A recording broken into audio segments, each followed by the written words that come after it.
الفاتحة.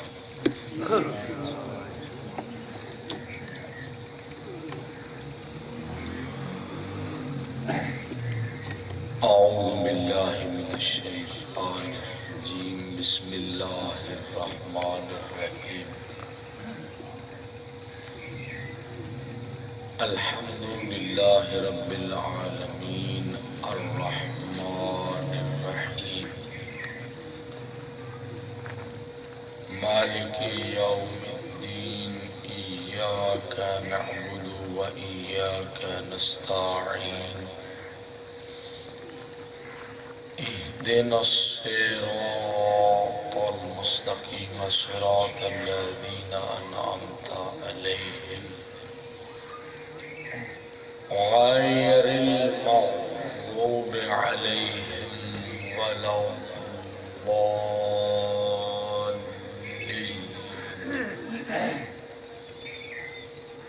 بسم الله الرحمن الرحيم. قل هو الله أحد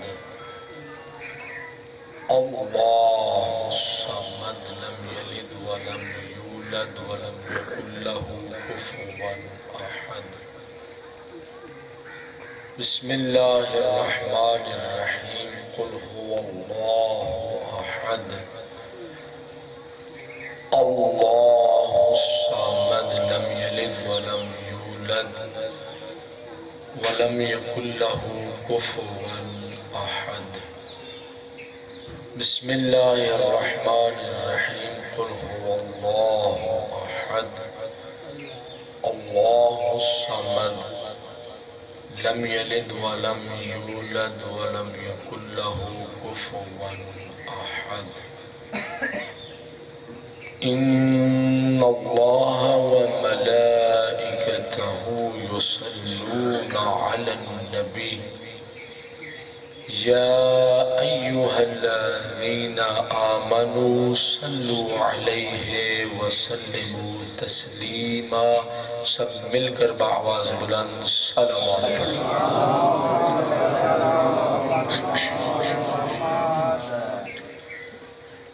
اللہ رب العزت کی بارگاہ میں دعا اور التجا ہے. مالک کائنات ہمارے ذکر مجلس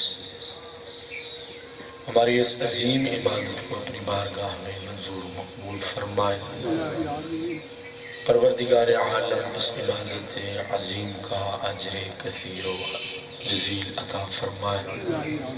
پروردگار عالم حسین ابن علی کے ماتمداروں عزاداروں دنیا میں اپنے آقا و مولا کی زیارت، آخرت میں فرزند علی و بطول کی شفاعت نصیب فرمائے.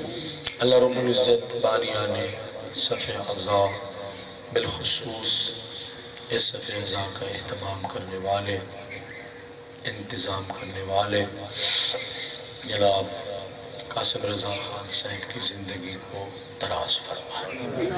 اللہ رب العزت ان کے بچوں کی زندگیوں کو دراز فرمائے.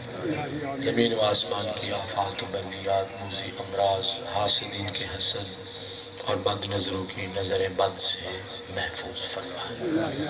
مالک کائنات حاضرین کے مرحومین آل محمد کے جتنے نام لیوا دنیا سے رحلت کر گئے، پروردگار عالم بالخصوص قاسم رضا خان کے والد مرحوم کی قبر پہ رحمتوں کا نزول فرمائے. اللہ رب العزت ان کے رزق میں اضافہ فرمائے. حاضرین کی تمام دلی تمنا و مرادوں آرزوؤں کو پورا فرمائے. اللہ رب العزت کی بارگاہ میں دعا التجا ہے. پروردگار عالم صف عزا کے حقیقی وارث حضرت ولی عاصر امام زمانہ کے ظہور میں تعجیل فرمائے. اور جناب کی دعائیں خیر ہم سب کے شامل حال فرمائے. امام زمانہ کے صدقے پروردگار عالم ہماری دعاؤں کو درجہ قبولیت عطا فرمائے. پروردگار عالم کی بارگاہ میں دعا اور التجا ہے. جو دعائیں ہماری زبان پر جاری ہیں یا حاضرین و غائبین مومنین حسین بن علی کے عزاداروں کی قلوب میں موجود ہیں، پروردگار عالم ان تمام دعاؤں کو مستجاب فرمائے۔ جتنے مومنین و مومنات علیل ہیں، تنگ دست ہیں، پریشان حال ہیں، ان کی پریشانیوں کے رفع ہونے کے لیے، صحت و سلامتی عافیت کے لیے، اور جتنے مومنین حج و زیارات کے خواہش مند ہیں ان کی اس تمنا کے پورا ہونے کے لیے سب مل کر پوری مودت، محبت اور عقیدت سے محمدی، علوی، فاطمی، حسنی و حسینی صلوات۔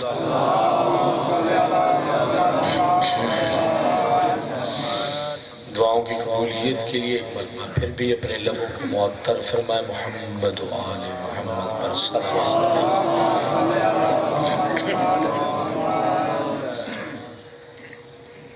اعوذ باللہ السمیع العلیم من الشیطان الرجیم، بسم اللہ الرحمن الرحیم۔ الحمدللہ رب العالمین بارئ الخلائق اجمعین، الذي جعل الحمد مفتاحا لذكره وسببا للمزيد من فضله ودليلا على آلائه وعظمته،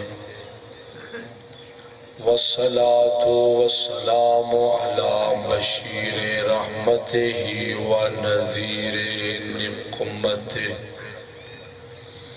حافظ سره ومبلغ رسالاته، العبد المرتضى والنبي المجتبى والرسول المصطفى أبي القاسم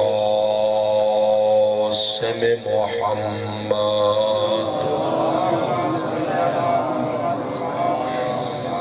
والصلاة والسلام على أهل بيته وعترته وخيرته الذين أذهب الله عنهم الرجس وطهرهم تطهيرا، سيما على الإمام المنتظر الحجة ثاني عشر، أما بعد فقد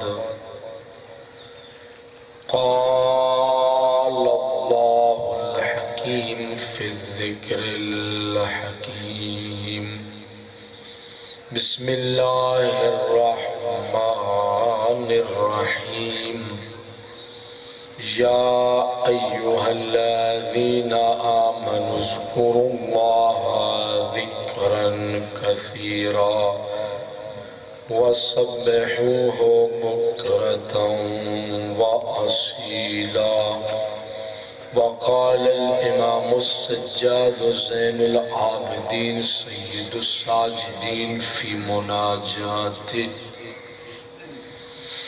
وقال الإمام السجاد في مناجاته، جريان ذكر الله إلهي من أعظم النعم علينا، جريان ذكرك على ألسنتنا، وإذنك لنا بدعائك وتنزيهك وتسبيحك،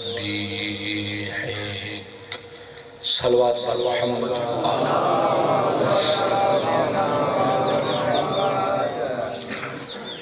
سامعین محترم، حاضرین گرامی قادر، محبان محمد و آل محمد، شیعیان علی اور اولاد علی علیہ السلام، پرسداران، ماتمداران اور عزاداران ابا عبداللہ الحسین علیہ السلام،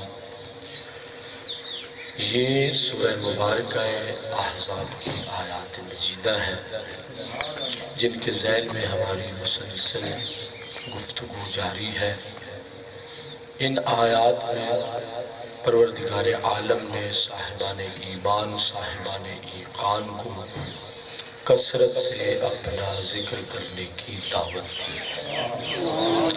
ارشاد رب العزت ہے یا ایھا الذین آمنوا اذکروا اللہ ذکرا کثیرا، اے ایمان والو کثرت سے اللہ کا ذکر کرو، وَسَبِّحُوهُ بُكْرَةً وَأَصِيلًا، اور صبح و شام اسی ذات کی تسبیح کرو۔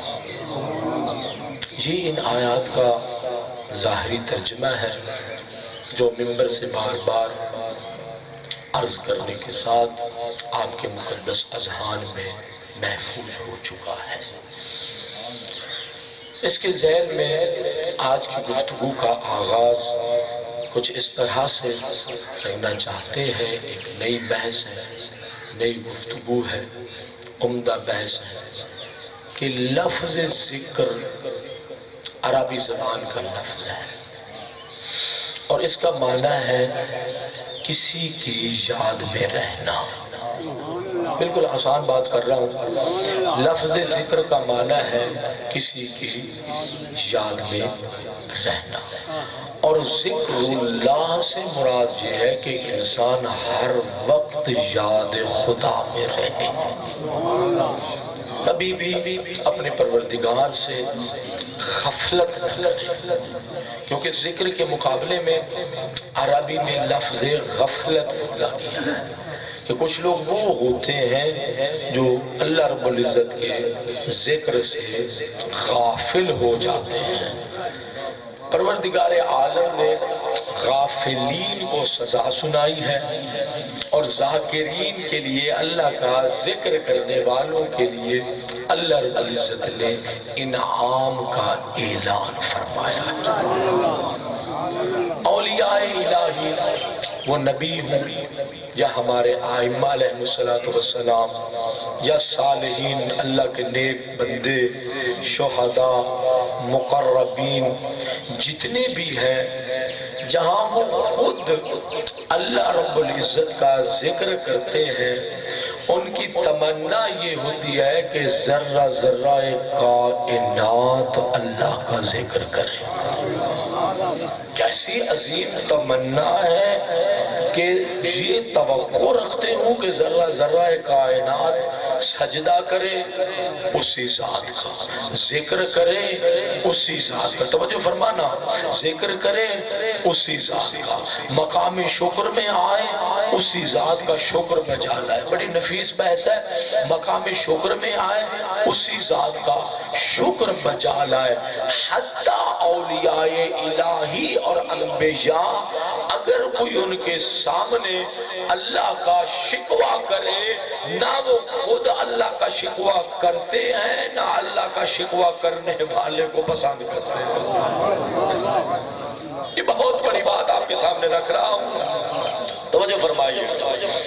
جناب ابراہیم خلیل الرحمن، جناب ابراہیم کا بڑا مقام ہے، جد الانبیاء ہے، ملت ہے، سخی تھے، مہمان نواز تھے، تسبیح پروردگار سے محبت تھی، کثرت سے اللہ کا ذکر کرتے تھے۔ یہ قرآن کی آیات اور روایات میں جناب خلیل الرحمن کے فضائل، ان کے کمالات کو اس انداز میں بیان کیا گیا ہے۔ جناب ابراہیم، غور فرمانا، فلسطین کی پہاڑیوں میں زہر جہاں رہائش تھی، جتھے جناب ابراہیم راندے ہیں اتھائی فلسطین دیا پہاڑیاں دے وچ جناب ابراہیم بکریاں چرا رہے ہیں۔ وہ اور واقعات ہیں جو آپ نے سنے، بکریاں چرا رہے تھے، دیکھا ایک بندہ ہے مسلح عبادت پر، رکوع پہ رکوع، سجدوں پہ سجدے، نمازوں پہ نمازیں پڑھے جا رہا ہے۔ جناب ابراہیم اپنا کام بھی کرتے رہے اور اس عبادت گزار کو بھی دیکھتے رہے کہ یہ کیسا عبادت گزار ہے جو اتنے وقت سے کافی ٹائم ہو گیا ہے اور یہ اللہ رب العزت کی عبادت میں مصروف ہے۔ جب عبادت ختم کی تو وہ اپنا مصلی لپیٹ کے جاون لگا، جناب ابراہیم اس نے سامنے آ جناب ابراہیم نے سامنے آ کر اس عبد خدا سے پوچھا بتاؤ تیرا نام کیا ہے؟ کہا سوال کرنے والے میرا نام ماریا ابن اوس ہے۔ کہا کس کی عبادت کر رہے تھے؟ سنیے گا ذرا، نہایت انتظام اور اہتمام سے سننا، ذرا نزاکت سے سننا۔ کہا کس کی عبادت کر رہے تھے؟ کہا اللہ جل شانہ کی عبادت کر رہا تھا۔ ادھر اس نے لفظ اللہ اس کی زبان سے ادا ہوا، جناب ابراہیم کی محبت خدا نے جوش مارا۔ جس کو اللہ سے محبت ہوتی ہے وہ پروردگار کا نام سنتے ہی اس کی محبت جوش مارتی ہے۔ کہتا دوبارہ بتاؤ کس کی عبادت کر رہے ہو؟ کہا اللہ کی عبادت کر رہا ہوں۔ پھر جناب ابراہیم نے کہا تیسری مرتبہ بھی کہا ایک مرتبہ اور میرے محبوب کا نام لو اللہ۔ کہا ایک مرتبہ اور میرے پروردگار اور میرے اللہ کا نام لو۔ اس نے کہا میں اللہ جل شانہ عز مقامہ میں اللہ کی عبادت کر رہا ہوں۔ جناب ابراہیم پوچھ لیا تیرا گھر کتھے؟ کہتا وہ پہاڑ دیکھ رہے اس کی بلندی پر میرا گھر ہے، یہ میری عبادت گاہ ہے، وہ میرا گھر ہے۔ جناب ابراہیم کہتے ہیں ظاہر ہے جب عبادت گزار ہو تو مہمان نواز بھی ہوں گے۔ کہ تجھے مہمان نہیں چاہیے؟ کہا مہمان اپنے گھر لے جاتا ہوں، مہمان چاہیے لیکن کوئی مہمان میرے گھر جا نہیں سکتا۔ یہ انہوں ساڑھے علی گال ہو گئی میں روٹی بھی تیار ہے تے بس بھی آخری اور ساڑھے علاقے جو بس کوئی نہیں ویندی اسی مہمان نو جلے ہی جان دیا تو انہوں سمجھ آوے تو جو فرمایا جلا کہتے ہیں میرا گھر ہے، میرا مسکن ہے، میں مہمان نواز ہوں لیکن مہمان میرے گھر جا نہیں سکتا۔ جناب ابراہیم پوچھتے ہیں کہ ماریا ابن اوس وجہ کیا ہے کہ تیرے گھر مہمان نہیں جا سکتا؟ کہتا ہے میرے گھر اور میری عبادت گاہ کے درمیان پانی کی ایک بہت بڑی جھیل ہے، سمندر ہے، کوئی وہاں سے گزر کر جا ہی نہیں سکتا۔ جناب ابراہیم پوچھتے ہیں تو پھر آپ کیسے جاتے ہیں؟ کہا اللہ نے مجھے انعام عطا فرمایا ہے، میں اس کی عبادت کرتا ہوں، اس کی تسبیح کرتا ہوں، اس کا ذکر کرتا ہوں۔ مالک نے مجھے انعام عطا فرمایا، اللہ نے مجھے صاحب کرامت بنایا ہے، میں پانی کے اوپر سے چلتا ہوا گھر پہنچ جاتا ہوں، پانی میرے ٹخنوں تک آتا ہے، میں ڈوبتا نہیں ہوں۔ جناب ابراہیم بڑے غور نال ویکھیا، ظاہر ہے جب عبادت کر رہے تھے اس وقت بھی دیکھ رہے تھے تو جناب ابراہیم بڑے غور نال ویکھیا، ویکھ کے سمجھ آ گئی کہ اے الہی انسان ہے، اے اللہ دا بندہ ہے۔ تو جو فرمایا اے اللہ دا بندہ ہے۔ اور جناب ابراہیم فرمایا این کر بے شک پانی ہے، آپ مجھے اپنے گھر لے چلیں، میں چلتا ہوں آپ کے ساتھ، لے چلیں مجھے اپنے میزبان اگے اگے تے مہمان بچو چل پڑے۔ اسے اپنی روٹین مطابق جو پہلے جاندہ ہوں گھر جا رہے ہیں تو جو فرمایا جس روٹین سے وہ گھر جاتا تھا وہ گھر جا رہا، کافی دیر توجہ، کافی دیر کے بعد یعنی کافی دیر چلنے کے بعد خیال آیا میں تو ایک مہمان بھی لے کے آیا تھا، پتہ نہیں زندہ ہے یا ڈوب گیا ہے۔ اب جو عابد نے ایک مرتبہ مڑ کے دیکھا، توجہ فرمانا، اب جو عابد نے مڑ کر دیکھا کہ آدھے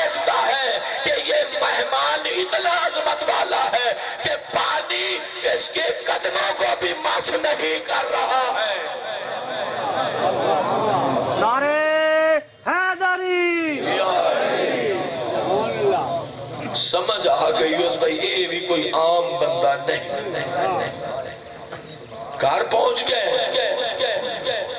اتھے گفتگو شروع، ظاہر ہے دیکھو کتنی اچھی وہ گفتگو ہوگی کہ جب دو الہی انسان آپس میں گفتگو کر رہے ہیں، جو منزل عبودیت پر ہیں، صاحب کرامت ہیں، جب وہ گفتگو کر رہے ہوں گے ان گلہ کر دیں گل اس نتیجے تے آپ پہنچی یا آخری گل ایک ہی تھی انہیں کہ انسان دے سیر حیات یعنی عالم ارواح تو لے کے دوبارہ اللہ دی بارگاہ جو پہنچن تک انسان دی زندگی دا سب تو مشکل لحظہ کیڑا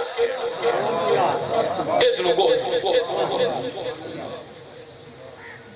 اتفاق ہو گیا دعا دا عبادت گزار دا بھی تے جناب خلیل الرحمن دا بھی کہ انسان دی زندگی دا سیر حیات دا سب تو مشکل لحظہ او ہے جس لئے انسان روز قیامت اپنے رب دی بارگاہ کھڑا ہو سی، پروردگار عالم کی بارگاہ میں کھڑا ہو کر اپنی زندگی کے ایک ایک لحظہ اور ایک ایک سانس کا حساب دے رہا ہو۔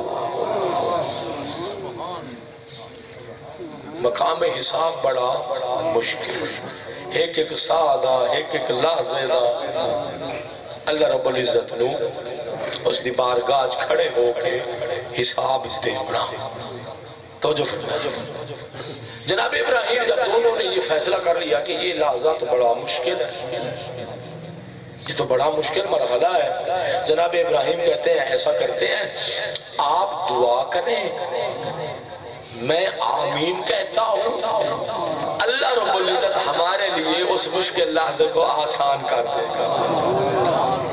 تو بھی عبادت گزار ہے، اپنا بھی تعارف نہیں کرایا، بس ایک مہمان ہے، توجہ فرما لو، کہا تو بھی عبادت گزار ہے، تیرا بڑا مقام ہے، تو دعا کر میں آمین کہتا ہوں۔ جیسے ہی جناب خلیل الرحمن نے فرمایا تو دعا کر میں آمین کہتا ہوں، عابد کہتا ہے اللہ میری دعا تو سنتا ہی نہیں۔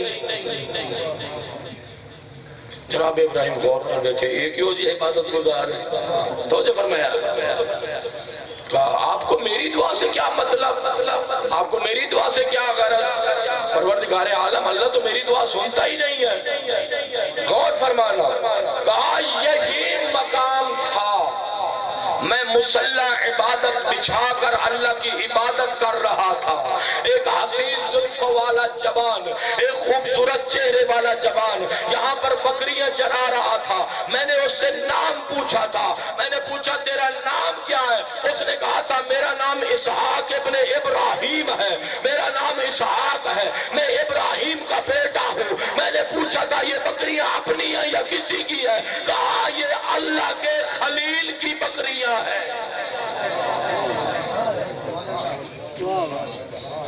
کہا جب اس نے کہا نا کہ یہ اللہ کے خلیل کی بکریاں ہیں، اس بات کو 20 سال ہو گئے، میں اسی دن سے اللہ کی بارگاہ میں التجائیں کر رہا ہوں، دعائیں مانگ رہا ہوں، پروردگار عالم زمین پر تیرا ایک ہی تو خلیل ہے، میری اس سے ملاقات کرا دے۔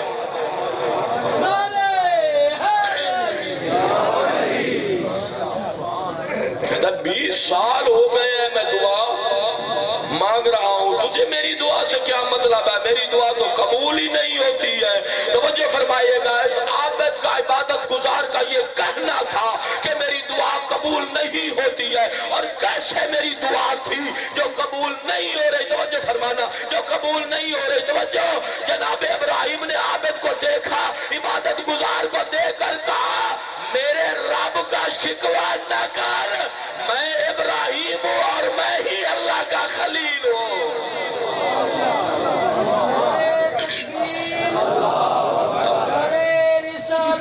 یا رسول اللہ حیدر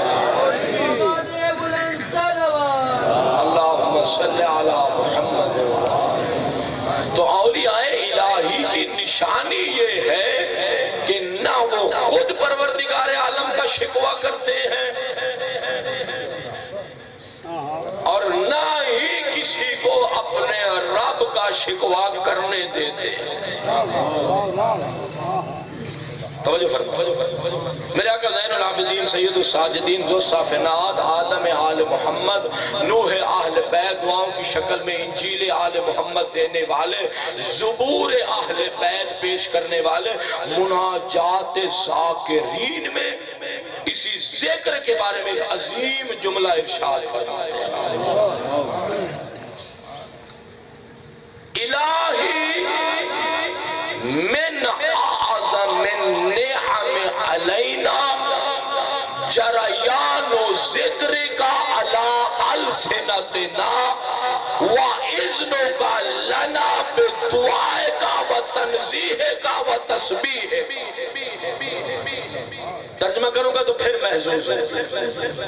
میرے مولا نے التجا کی، پروردگار عالم تیری نعمتوں میں سے عظیم نعمت یہ ہے کہ تو نے اجازت دی ہے کہ تیرا ذکر ہماری زبانوں پر جاری رہتا ہے۔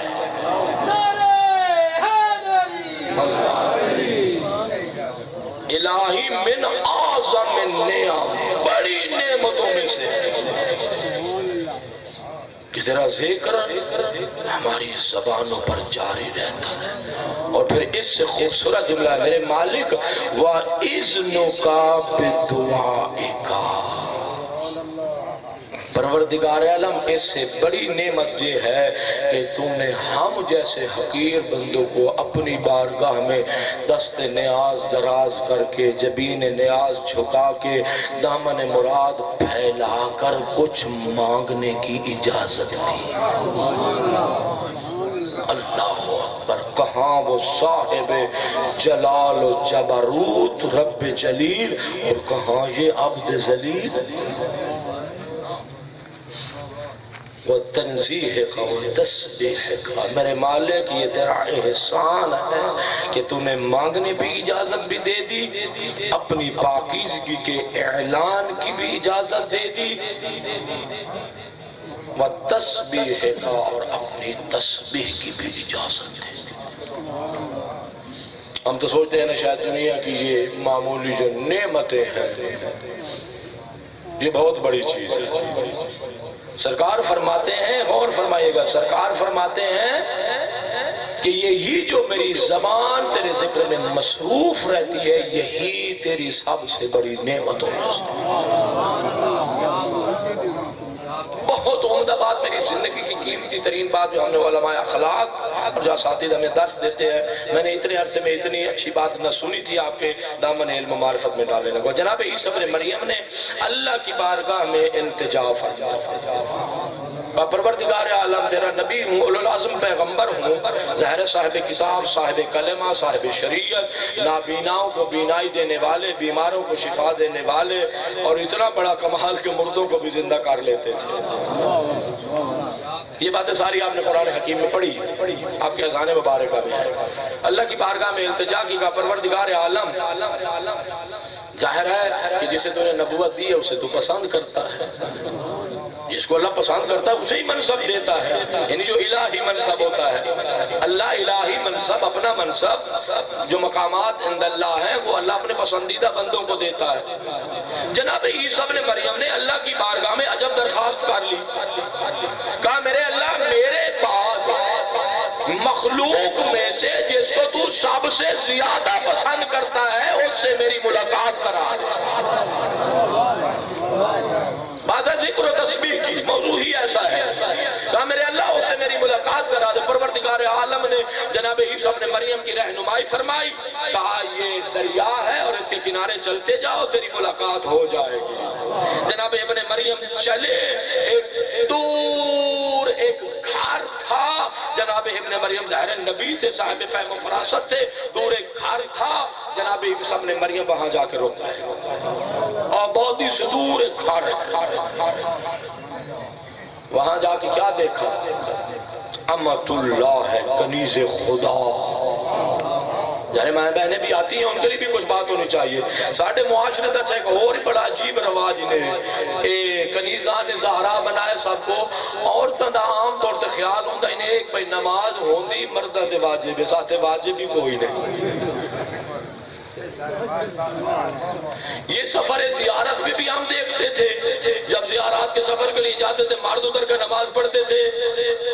100 ہیں، 50 ہیں، 60 ہیں، 20 ہیں، 30 ہیں، ساری جو ہے وہ بیٹھی رہتی تھی، نماز نہیں پڑھتی تھی.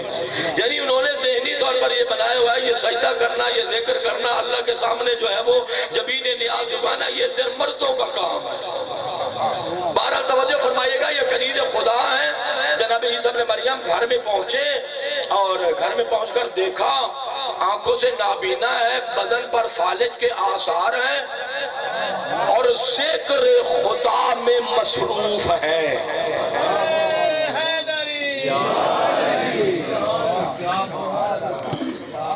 جناب عیسیٰ ابن مریم جب قریب ہوئے دیکھا عجیب تسبیح پڑھ رہی تھی. تسبیح پڑھ رہی تھی، نعمتیں عطا کرنے والے پروردگار کی حمد ہے، حسن و جمال دینے والے پروردگار کی حمد ہے. اور فرمانا فضل و احسان کرنے والے پروردگار کی حمد ہے. توجہ میرے بھائی، بڑے عظیم یہ جملے ہیں. کرم اور احسان کرنے والے پروردگار کی حمد ہے. جناب عیسیٰ ابن مریم نے نا ایک مرتبہ تسبیح سنتے رہے. تسبیح سننے کے بعد جناب ابن مریم نے کہا السلام علیکہ یا امت اللہ، اے کنیز خدا میرا آپ پر سلام ہو. آنکھوں سے نابینا ہے، آواز سے بھی آشنائی نہیں ہے، زندگی کی پہلی ملاقات ہے. کہتی ہے وعلیکہ السلام یا روح اللہ، اے روح اللہ میرا بھی آپ پر سلام ہو. عیسیٰ گھبرا کے پوچھتے ہیں تو مجھے پہچانتی نہیں ہے، میری آواز سے آشنا نہیں ہے، تو نے روح اللہ کہہ کر مجھے کیوں جواب میں سلام دیا؟ کہا ابن مریم جیسا اللہ نے تجھے میری طرف بھیجا ہے اسی نے بتایا ہے میرا عیسیٰ ملنے کے لیے آ رہا ہے.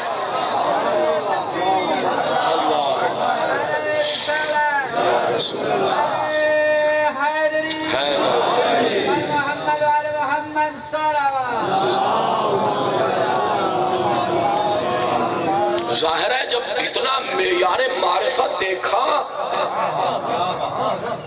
تو گفتگو ہونے لگی، گل بات چل پئی. جناب عیسیٰ ابن مریم میں آکھیا بھی تیری تسبیح ہے الحمدللہ المنعم المفضل المکرم.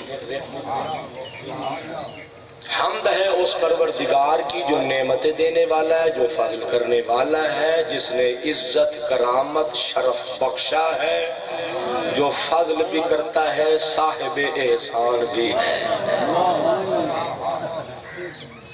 جناب عیسیٰ ابن مریم آدم میں تیری تسبیح تیرے ظاہری حالات کوئی تناسب نظر نہیں آتا. یعنی تیرے ظاہری حالات تیری تسبیح آپس وچ ملدی نہیں. آبادی تو دور رہندی ہے، بدن تے فالجے، اکھی تیرے کل کے ہی نہیں، تے تسبیح پڑھتی بیٹھی ہے بھائی فاضل کرنے والے پروردگار کا حمد ہے. تیرے ظاہری حالات تے تیری تسبیح آپس وچ نہیں ملتی. ایک مرتبہ یہ کہتی ہے ابن مریم کیا ہو گیا اگر گھر آبادی سے دور ہے تو کیا ہو گیا، اگر آنکھوں سے نابینا ہوں تو کیا ہو گیا، اللہ اللہ اگر بدن پر فالج کے آثار ہیں تو کیا ہو گیا. کہا حمد اس لیے کر رہی ہوں کہ اللہ نے مجھے 3 نعمتیں عطا فرمائی ہیں جو اللہ اپنے مقرب بندوں کے علاوہ، اپنے پیارے بندوں کے علاوہ اللہ کسی کو وہ نعمت دیتا ہی نہیں ہے. جناب عیسیٰ ابن مریم کہتے ہیں بتاؤ تو صحیح اللہ نے کون سی تجھے 3 نعمتیں دی ہیں. کہا اللہ نے 3 نعمتیں دی ہیں. کہا لسانن ذاکرن و بدنن صابرن و قلبن خاشعن. کہا اللہ نے مجھے 3 نعمتیں دی ہیں. اللہ نے پہلی نعمت دی ہے اللہ نے زبان وہ دی ہے جو اس کے علاوہ کسی کا ذکر نہیں کرتی.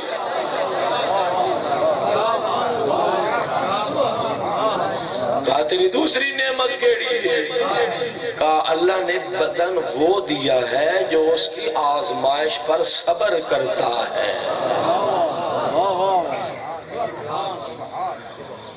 اور کہا اللہ نے تیسری نعمت دی ہے وہ قلبا خاشعا، اور کہا اللہ نے دل وہ دیا ہے جس میں اس کی عظمت کے علاوہ کسی اور کی عظمت کا احساس ہی نہیں ہے۔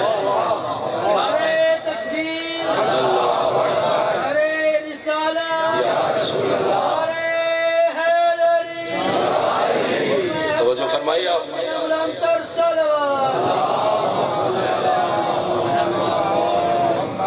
پھر منزل کو آگے بڑھایا۔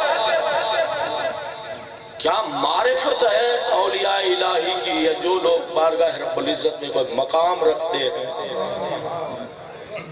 کہا ابن مریم یہ بتاؤ جب میرے بدن پر فالج کی بیماری آئی تھی یا میں آنکھوں سے نابینا ہوئی تھی تو یہ کس کے ارادے سے ہوئی تھی؟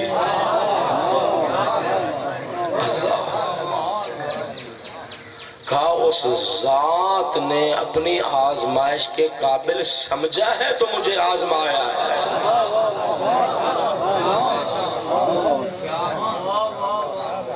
کیا کمال ہے اور کیا کمال معرفت ہے۔ اور پھر اگر ہم ائمہ خدا علیہ السلام کی اگر ہم تسبیحات کو، ان کی مناجات کو، راز و نیاز کو اگر ہم پڑھیں اور فرمودات ائمہ کی طرف اگر آپ توجہ کریں تو اس ذکر کو مومن کی علامات میں سے شمار کیا گیا۔ قرآن کی آیت تو میں آپ کے سامنے پڑھ چکا کہ قرآن کی نظر میں مومن کون ہے؟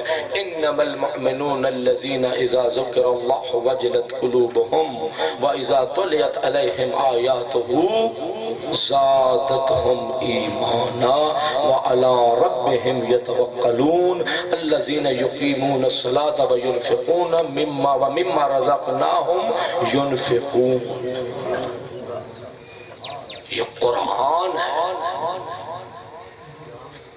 فرما رہا ہے کہ جب ان کے سامنے اللہ کا ذکر کیا جاتا ہے تو ان کے دل دہل جاتے ہیں۔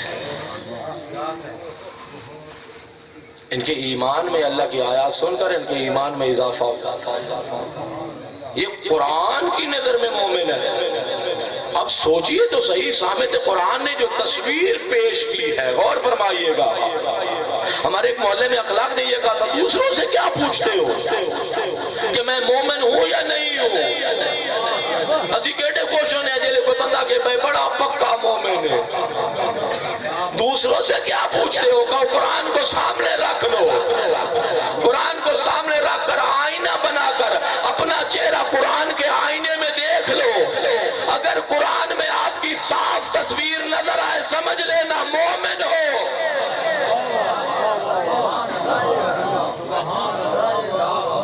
سمجھ لینا کوئی تکلف کی بات نہیں ہے، دو اور دو چار ہوتے ہیں، قرآن نے کہہ دیا یہ مومن ہے۔ اپنے آپ کو آئینہ قرآن میں دیکھو، اگر تصویر صاف نظر آئے سمجھ لو مومن ہو۔ اس لیے جناب جابر جوفی نے سرکار امام محمد باقر علیہ السلام ان کی بارگاہ میں التجا کی ہوگی۔ کہا مولا یہ ارشاد فرمائیے مومن کی علامات کیا ہیں؟ قرآن کی نظر میں آپ جان چکے مومن کی علامات کیا ہیں؟ روایت ہے کہ ان جابر ان ابی جعفر، جابر جوفی، اور ادھر کون ہے؟ حضرت امام محمد باقر علیہ السلام۔ قالا ما شیعتنا، یا امام نے فرمایا یا جابر ایکتفی من ینتہل التشیع ان یقول بحبنا اہل البیت۔ کہا ہے جابر کیا یہ کافی ہے کہ کوئی بندہ زبانی کلامی کہتا رہے، توجہ فرمانا، کہ میں آل محمد کا محب ہوں، اور کہا اسی محبت کی وجہ سے میں آل محمد کا شیعہ ہوں۔ اصل تو یہ لفظ ہے یکتفی من ینتہل التشیع ان یقول بحبنا اہل البیت۔ امام نے فرمایا یا جابر ما شیعتنا الا من اتقى اللہ واتعہ، فرمایا ہمارا شیعہ نہیں، صرف ایک ہی ہمارے شیعہ کی علامت ہے، جو متقی ہوگا اور اپنے پروردگار کا فرما بردار ہوگا، وہ ہمارا شیعہ۔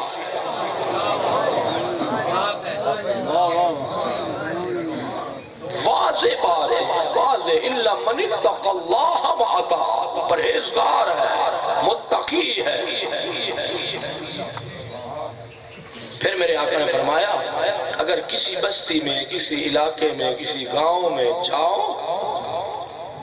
اور تمہیں ضرورت پڑ جائے کہ ججمنٹ کریں کہ یہ مومن ہے یا نہیں ہے، یعنی پہچاننا چاہو کہ مومن ہے یا نہیں ہے، امام نے علامت گننا شروع کی۔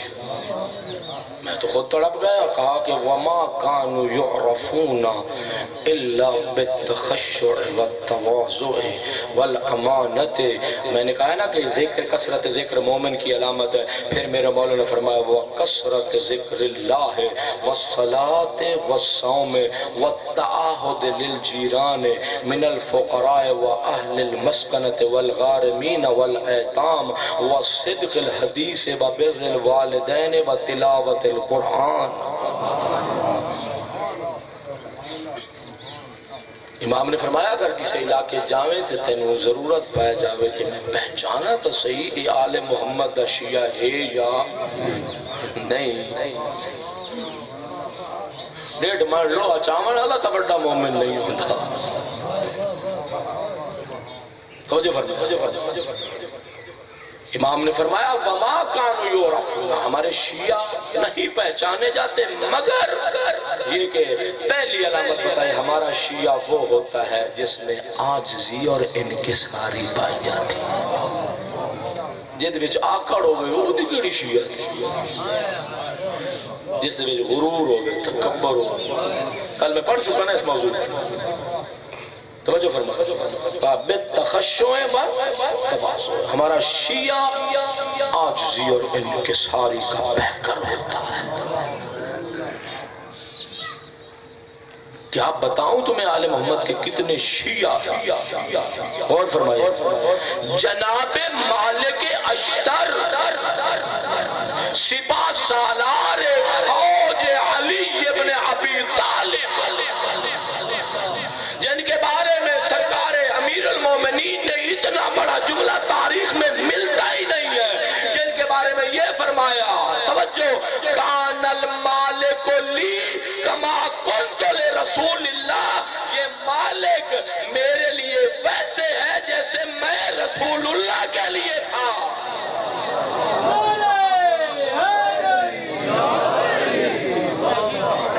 اتنا معیار سرکار فرما رہے ہیں جیسے میں رسول اللہ کے لیے تھا، میدان میں بھی جو میرا معیار رسول اللہ کے لیے تھا، مصلح عبادت میں، اطاعت میں، فرما برداری میں، توجہ فرمائیے گا، یہ مالک جیسے میں رسول کے لیے تھا یہ میرے لیے ویسا ہے۔ اتنا بڑا معیار ہے، جناب مالک گزر رہے ہیں اور کچھ شرارتی لڑکے کھڑے ہوئے تھے، جیسے وہ بہار جس کو کوڑا کہتے ہیں وہ پڑا ہوا تھا، ان کو سیو دعا اپنا پنجابی اللہ کوڑا نہ سمجھے آپ، توجہ فرمانا جی، کوڑا پڑا ہوا تھا اور اس نے شرارت کی، اچھالا جناب مالک کے کپڑوں تک، جیسے صاحب وقار صاحب عزت بن کے آ رہے تھے اسی وقار کے ساتھ چلتے گئے۔ اللہ، چلے گئے جناب مالک۔ بعد میں ان جوانوں کو کسی نے بتایا پتہ ہے کس کی شان میں گستاخی کی ہے، پتہ ہے کس کی بے ادبی کی ہے؟ نہیں معلوم۔ کہا علی کی فوج کا کمانڈر مالک اشتر ہے۔ اور تڑپ گئے، بے بڑی غلطی کر بیٹھے، جناب مالک کے پیچھے دوڑ پڑے، گئے دیکھا مسجد میں نماز ادا کر رہے ہیں، جناب مالک مسجد میں نماز ادا کر رہے ہیں، یہ جوان کھڑے رہے، جناب مالک نے نماز مکمل کی، نماز مکمل کرنے کے بعد یہی لفظ ہے، توجہ فرمائیے گا، کہ جناب مالک کی قدموں پہ گرے معاف کر دو، غلطی ہو گئی، گستاخی کر بیٹھے، جناب مالک دونوں شانوں سے پکڑا، توجہ فرمانا، دونوں شانوں سے پکڑ کر اپنے سامنے کھڑا کیا، اور سامنے کھڑا کر کے جناب مالک نے کہ شیعہ وہ ہوتا ہے جو عاجزی اور انکساری کا پیکر ہوتا ہے، جناب مالک نے کہا یہ جو مسجد میں آیا ہوں میں اپنے لیے نماز پڑھنے نہیں آیا، میں تو تمہارے لیے 2 رکعت نماز پڑھ کر بارگاہ رب العزت میں تمہاری گستاخی کو معاف کرنے کے لیے آیا۔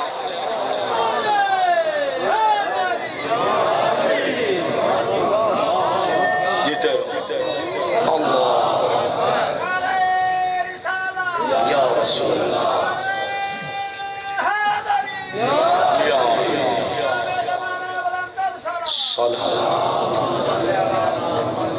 میں بھی ہاتھ مشکل رہا، توجہ فرمائی آپ نے کہا والامانت،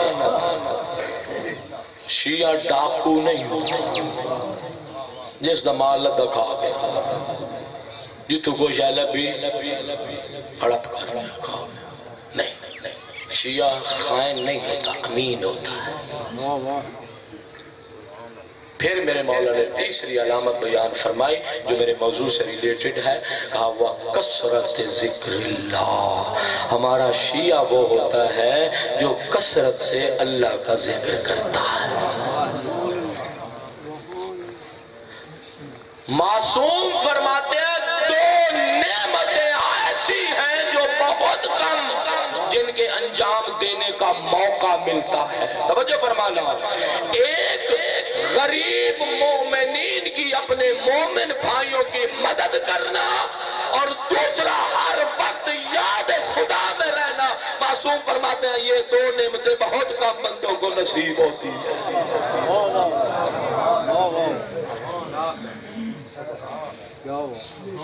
اور فرمایا آپ نے، فرمایا وَالصَّلَاةِ وَالصَّوْمِ، نماز بھی ہمارے شیعہ کی علامت ہے۔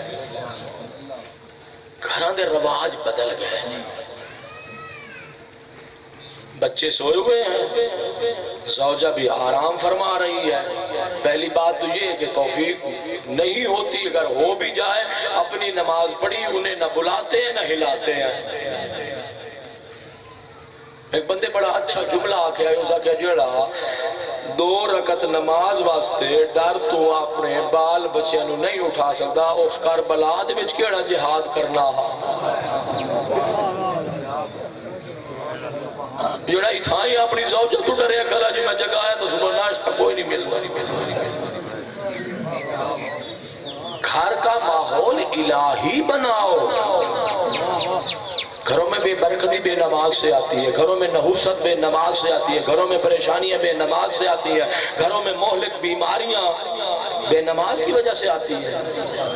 نہیں سنا وہ واقعہ تاریخ میں ہے، تاریخ انبیاء میں یہ واقعہ ہے، اور سیرت الرسول توجہ فرمائیے گا، اس چیپٹر میں یہ بات لکھی گئی ہے کہ آنے والا آیا اور کہا یا رسول اللہ، گھر میں فقر و فاقہ رہتا ہے، بے برکتی رہتی ہے، رزق روزی پورا ہی نہیں ہوتا، دعائیں مانگتا ہوں دعا ہی نہیں قبول ہوتی۔ اللہ کے نبی نے فرمایا آداب دعا کا خیال کرتے ہو؟ کہتا ہے یا رسول اللہ جیسے آپ نے تعلیم فرمایا تھا اسی طرح سے دعا مانگتا ہوں، دعا کے آداب کا خیال رکھتا ہوں، جیسے آپ نے ارشاد فرمایا تھا ویسے دعا مانگتا ہوں۔ امام مولا نے فرمایا جاؤ، سرکار رسالت فرمایا جاؤ التجا کا درجہ بڑھاؤ۔ چلا گیا، دعا مانگی، پھر آیا، سرکار رسالت نے پھر لوٹا دیا۔ جب تیسری مرتبہ آیا تو سید الانبیاء نے اپنے علم رسالت سے اس کے گھر کی طرف نگاہ رسالت سے دیکھا۔ عادی زندگی تو عادی ہوتی ہے، لیکن جب نبی امام چاہے تو پورے عالم کو ہتھیلی پہ رکھ سکتا ہے۔ توجہ فرمایا گیا. یہی وجہ کہ جب کہنے والے کہتے تھے یا علی ہم جو سوال کرتے ہیں آپ بغیر سوچے بغیر یعنی تمہیں سوچنے کی ضرورت نہیں ہوتی فوراً جلدی جلدی آپ جواب دے دیتے ہیں. تو میرے مولا نے فرمایا اپنی ہتھیلی کھولو. اس نے ہتھیلی کھولی. امام نے پوچھا کتنی انگلیاں ہیں؟ اس نے کہا فوراً کہا 5. تو امام نے کہا تو کیا آپ نے سوچا ہے؟ کہا ہم آل محمد کا کمال علم یہ ہے کہ جیسے تیرے ہاتھ کی ہتھیلی تیرے سامنے ہے یہ ساری کائنات ہمارے سامنے ویسے ہوتی ہے.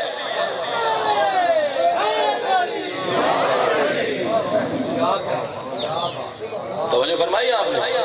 کہا یا رسول اللہ دعائیں مانگ تو مستجاب نہیں ہوتی. نگاہ رسالت سے دیکھا کہا تیرے مکان کی چھت پہ گھٹی پڑی ہے جاؤ اسے اٹھا کے پھینک دو. پھینکا دعا مانگی مستجاب ہو گئی. آیا یا رسول اللہ کیا راز ہے؟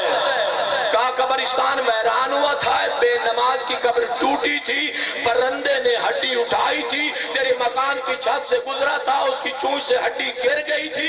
یہ گھر میں بے برکتی یہ دعاؤں کا قبول نہ ہونا یہ فقر و فاقہ یہ مہلک بیماریاں اس بے نماز کی ہڈی کی نحوست کی وجہ سے تھا.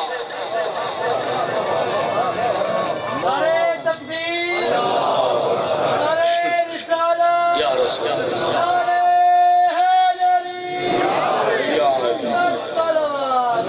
اللہم صلی علی محمد. توجہ فرمائے بعد میں یہ حدیث مکمل کر لوں. یہ کہا والصلاۃ والصوم. ہمارا شیعہ نمازی ہوتا ہے ہمارا شیعہ روزہ دار ہوتا ہے.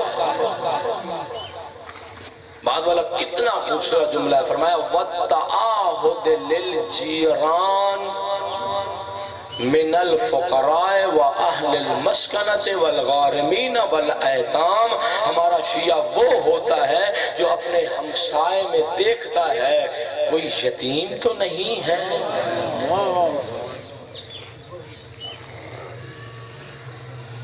بے بغان بے سہارا تو نہیں ہے غریب تو نہیں ہے. ہمارا شیعہ وہ ہوتا ہے جو یتیموں بے نواؤں بے آسرا اور بے سہارا لوگوں کی دیکھ بھال کرتا ہے.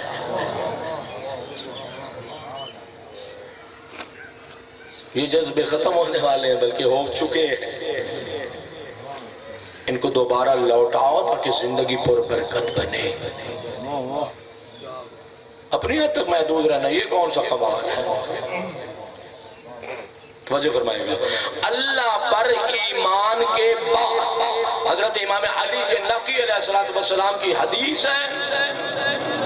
فرمایا 2 خصلتیں ایسی ہیں کہ اللہ پر ایمان کے بعد توجہ فرمانا اللہ پر ایمان کے بعد ایک خصلت ایسی ہے جس سے بڑی اور کوئی نیکی نہیں ہے. کہا کون سی 2 خصلتیں ہیں کہ جن سے بڑھ کر کوئی اور خصلت ہی نہیں ہے؟ فرمایا الایمان باللہ ونفع الاخوان. کہا اللہ پر ایمان اور اپنے مومن بھائیوں کو فائدہ پہنچانا ان سے بڑی کوئی اور نیکی نہیں ہے. ادھر فرمایا وَالتَّعَاهُدِ لِلْجِيرَانِ مِنَ الْفُقَرَاءِ وَأَهْلِ الْمَسْكَنَةِ وَالْأَيْتَامِ. پھر میرے مولا نے فرمایا وَصِدْقِ الْحَدِيثِ. ساڈا شیعہ سچا ہوتا ہے. وَبِرِّ الْوَالِدَيْنِ. ہمارا شیعہ والدین کا فرما بردار ہوتا ہے. کتنا وہ ناپسندیدہ لحظہ ہوتا ہے کہ جب کوئی بیٹا یا اولاد باپ کے چہرے پر نگاہیں لگا کر گفتگو کر رہا ہو. اللہ اس بات کو پسند. ساڑھا رواج بدل گیا ہے نا. چودھری صاحب شاہ صاحب میاں صاحب حضرت صاحب ٹھیک ہے ان میں کسی کے لیے بھی اتنی اٹھنے کی تاکید نہیں ہے جتنی والد کے احترام میں اٹھنے کی تاکید ہے. تے ساڑھے رواج بدل گنا سی ایم پی اے دے سامنے بھی سٹینڈ اپ ایم این اے دے سامنے بھی stand up S H O دے سامنے بھی سٹینڈ اپ تے ابا آونجے تے محفل وچ بیٹھے ہوندے نے پرواہ ہی کوئی نہیں ہوتی کوئی نہیں ہوتی پرواہ گل سچی نے فرمایا وَبِرِّ الْوَالِدَيْنِ ہمارا شیعہ وہ ہوتا ہے جو والدین سے نیک سلوک کرتا ہے پھر میرے آقا نے فرمایا وَقَفِّ الْأَلْسُنَ عَنِ النَّاسِ إِلَّا مِنْ خَيْرٍ فرمایا ہمارا شیعہ وہ ہوتا ہے جو لوگوں کے بارے میں باتیں نہیں بناتا اور اگر کوئی بات کرے بھی صحیح تو انہیں خیر سے یاد کرتا ہے انہاں دے گلے شکوے تے برائیاں بائے کے نہیں کرتا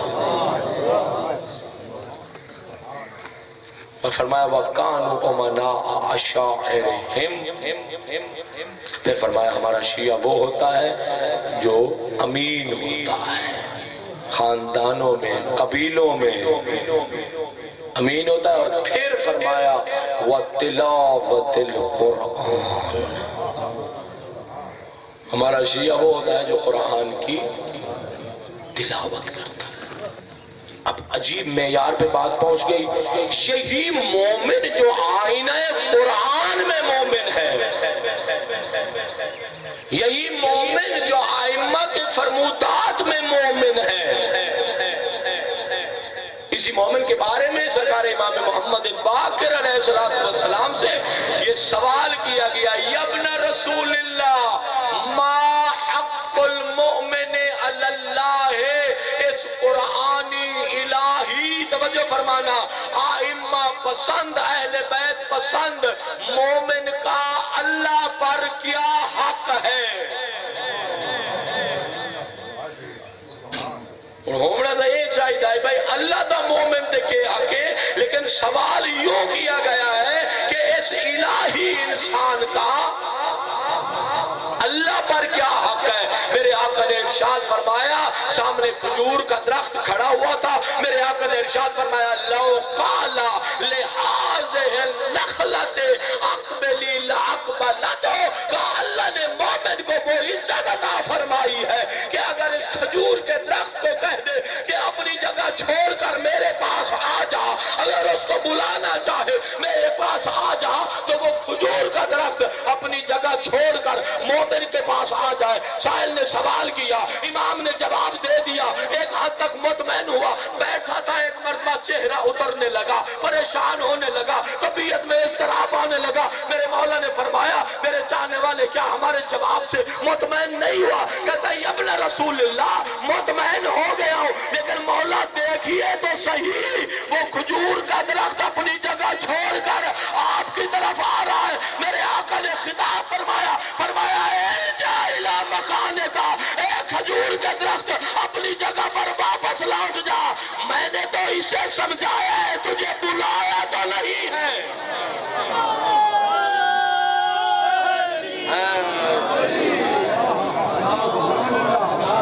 یہ ہے قرآنی مومن کا مقام یہ ہے وہ مومن جو اہل بیت کی نظر میں بھی مومن ہے اور صاحب ایمان یہی وہ اعلیٰ درجہ ایمان تھا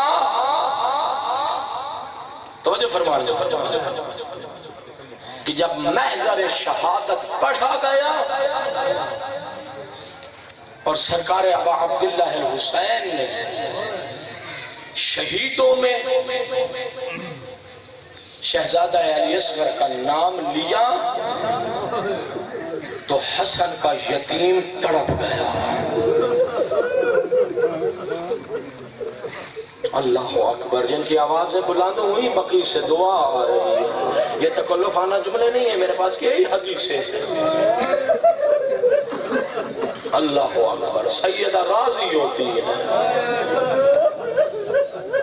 اللہ اللہ کیا مقام ہے اور کیا منزلت کہا مولا حل تصلون حل یصلون الی خیامنا جب علی اصغر کی شہادت کا نام آیا نا، قاسم نے تڑپ کر کہا مولا کیا یہ اشقیاء ہمارے خیموں میں داخل ہو جائیں گے؟ اللہ اکبر، کہا نہیں قاسم، میں اپنے ہاتھوں پر لے کر جاؤں گا۔ پھر سوال کیا، کہا ہے حسن کی نشانی قاسم بتاؤ کیف الموت عندک، تیرے نزدیک موت کیسی ہے؟ حسن کے یتیم نے کہا مولا احلا من العسل، شہد سے بھی زیادہ شیریں۔ یہ وہ ایمان تھا جو نوعمر قاسم کی زبان سے بھی یہ کہلوا رہا تھا کہ موت یعنی اللہ سے ملاقات میرے لیے شہد سے بھی زیادہ میٹھی ہے۔ بامعرفتوں کے مصائب سنا کرو، بامعرفتوں کے آنسو بہائے کرو۔ کیسا معیار ایمان ہے اور اللہ سے ملاقات کا کتنا شوق ہے۔ ازادر اسی وقت میں یہ جملے کہا کرتا ہوں، 28 رجب تھی، ازادر زہرا کا لال دنیا سے جا رہا تھا۔ جملے سننا، دنیا سے جا رہا تھا، مسموم جنازہ تھا، ازادر و بستر شہادت پر تھے، امام حسن کو زہر مل چکا تھا۔ ازادر و زہر اتنا سخت تھا، کبھی دائیں پہلو پر کبھی بائیں پہلو پر۔ بس دو جملے مجھے کہنے دو، آج کے دن ہی میں کہا کرتا ہوں، ازادر و کبھی دائیں پہلو کبھی بائیں پہلو۔ ازادر و جب یہ حالت بنی نا، ایک مرتبہ حسن نے کہا ام فروا میرا قاسم میرے قریب لے کے آؤ۔ 2 سال کا سن تھا قاسم کا۔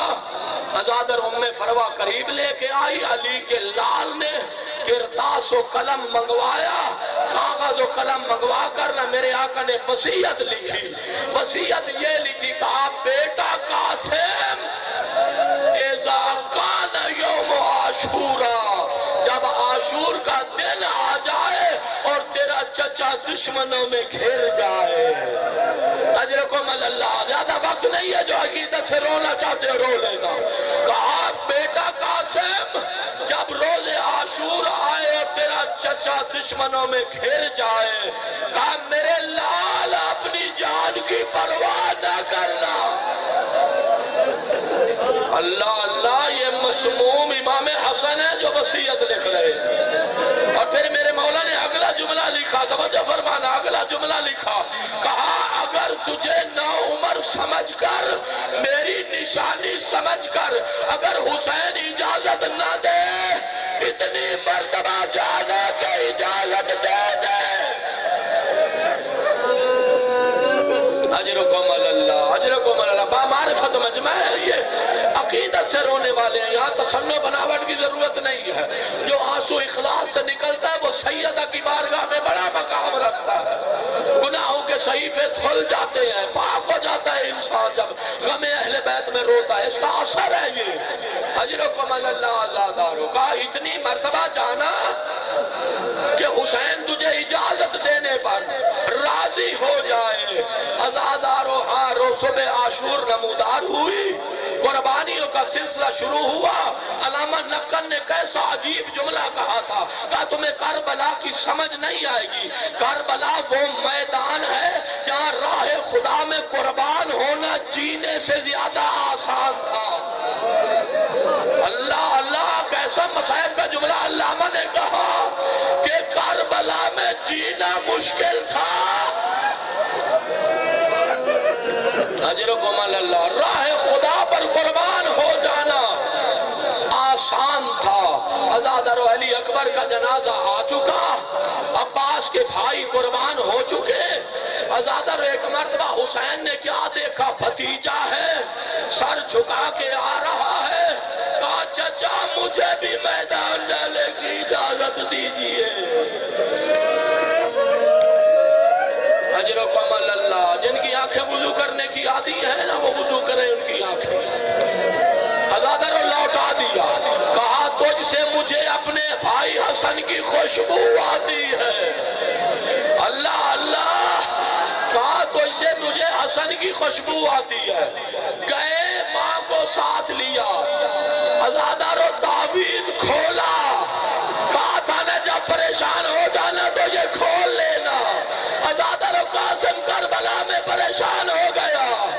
سب قربان ہو گئے میں رہ گیا.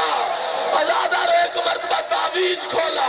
جو عقیدت سے رونے والے مومن بیٹھے ہو, ازادارو جب تعویذ کھولا نا, شاعر نے قلم اٹھا کر ایک مصرع لکھا.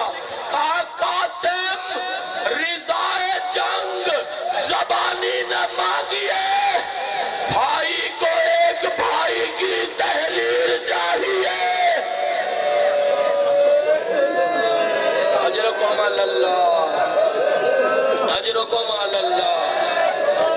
کہاں زبانی اجازت نہیں ملے گی, حسین کبھی بھی یتیم کو نہیں جانے دیں گے. ازادار و حسن کی تحریر سامنے آئی, ارباب مقاتل نے لکھا یا پڑھا. یہ عام سا جملہ ہے لیکن رونے کے لیے کافی ہے. جب حسین نے تعویذ کھولا ہوگا, ازادارو مجھے انصاف سے بچانا, حسین کو کربلا کی غربت میں یہ یاد آیا ہوگا نا, یہ میرا وہی بھائی ہے جسے سم جفا دیا گیا. یہ میرا وہی بھائی ہے, یہ اسی کی تحریر ہے نا جس کے جنازے پر امت نے تیر مارے تھے.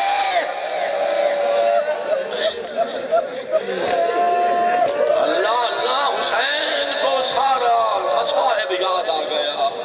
اجرکم اللہ. ایک جملہ اور سن لو, میری عبادت مکمل ہو جائے. ازادارو تعویذ دیکھا, حسین نے اجازت دے دی. ارباب مقاتل نے لکھا ہے کوئی ذرہ, اتنے 9 عمر تھے, کوئی ذرہ پوری نہیں آئی. حسین نے ایک باریک کرتا پہنایا, گریبان چاک کر دیا. اجرکم اللہ. نہ سمجھ سکے مسائل کو, جو سپاہی جاتا ہے وہ تو ذرہ پہن کے جاتا ہے, یہ قاسم کا یتیم باریک کرتا ہے. حسین نے وہ بھی چاک کر دیا. جب گریبان چاک کیا نا, ارباب مقاتل نے لکھا یہ یتیموں کی نشانی آتی ہے. اجرکم اللہ, اجرکم اللہ. عقیدت کم نہ ہوں, مجھے نورانیت نظر آنے لگی ہے. ازادارو کہا ہاں گریبان چاک کیا. جب گریبان چاک کیا نا, تبرکات کا صندوق منگوایا. حسن کا امامہ سر پہ رکھا, یہ روایات کے لفظ ہے, حسن کا امامہ سر پہ رکھا. ازادارو ماں بھی دیکھ رہی تھی. کوئی اگر بیوہ ماں بیٹھی ہو نا مستوروں میں, سوچنا جس کی زندگی کا ایک ہی سہارا ہو, جس کے بڑھاپے کا ایک ہی سہارا ہو. ازادارو ایک مرتبہ حسن کا امامہ حسین باندھتے رہے. بہنیں بھی دیکھ رہی تھی, پھوپھیاں بھی دیکھ رہی تھی, بیوہ ماں بھی دیکھ رہی تھی. غریب نے بڑا انا للہ و انا الیہ راجعون, قاسم کی تعطل حلق پھیر دی. اجرکم اللہ, اجرکم اللہ. خدا عبادت قبول فرما لے, ان آنسوؤں کا اجر کثیر ملے آپ کو. ہاں ازادارو تعطل حلق پھیری. منظر ذرا سنیے گا, ارباب مقاتل نے لکھا ہے خیمے کا پردہ ہٹا, ایک طرف غریب حسین, ایک طرف عباس, سہارا دیا, سہارا دے کے زین پہ بٹھایا. سواری پہ بٹھانا تھا. مقتل کا ایک جملہ ہے, خدا کی قسم کبھی نہ بھولنا, اور میں نے کبھی نہیں بھولا. ازادارو یہ لکھا گیا تھا جب قاسم خیمے سے باہر نکلا تھا نا, اتنا حسین تھا حسن کا یتیم, ایسے لگتا تھا جیسے بدلی کی اوٹ سے کوئی چاند نکل رہا ہو. اللہ اکبر. جملہ سننا, کفل کا دل قمر, چاند کی ٹکیا کی طرح قاسم کا چہرہ چمک رہا تھا. بس اتنا پڑھنے کا دیو میدان میں آئے, اشکیاء نے یتیم سمجھ کر مارنا شروع کیا. اجرکم اللہ. سمجھ گیا میرے بصائب کا جملہ, وقت نہیں ہے. اشکیاء نے یتیم سمجھ کر مارنا شروع کیا. ازادارو ایک ظالم نے تلوار ماری, یتیم سنبھل نہ سکا, آواز دی چچا میری مدد کو آئیے. میں شہادت کے قریب ہو رہا ہوں, میں دعا کا طالب ہوں. اللہ اللہ کا چچا میری مدد کو آئیے. ارباب مقاتل نے یہ لکھا حسین سے جتنی جلدی ہو سکتی تھی. آخر یتیم بھتیجے نے بلایا تھا, جتنی جلدی حسین سے ہو سکتی تھی. قریب سواری پہ بیٹھے, جلدی سے خیمے, جلدی سے میدان میں آئے. جو منظر حسین نے دیکھا, اللہ کسی چچا کو وہ منظر نہ دکھائے. ازادر جوان نوجوان بھتیجا ہے، ازادر ایڑیاں رگڑ رہے تھے قاسم، سرحانے بیٹھا ہوا تھا قاتل، خنجر سے سر کاٹنا چاہتا تھا، حسین نے حملہ کیا، اس کا بازو کٹا، اس نے اپنے ساتھیوں کو پکارا، ارباب مقاتل نے لکھا ہے ابھی قاسم کی روح باقی تھی، زندہ تھا قاسم، روح نکل جائے مصائب کا اور انداز ہے، روح باقی ہو مصائب کا اور انداز ہے۔ ازادار حسین نے جو حملہ کیا نا، اس نے اپنے ساتھیوں کو بلایا، ازادار جب ساتھی اس کی مدد کو آئے، دائیں کے گھوڑے بائیں چلے گئے، بائیں سے گھوڑے دائیں چلے گئے، جب گھوڑے کی ڈاب آتی آواز دیتے چچا میری مدد کرو، چچا مجھے سنبھالو، چچا میری مدد کرو۔ حسین لاشِ قاسم پر آئے، اپنا رخسار قاسم کے چہرے پہ رکھا، کہا بیٹا قاسم میں قیامت تک نہ بھولوں گا، تو مجھے پکارتا رہا، میں تیری مدد نہ کر سکا، ہائے میرا یتیم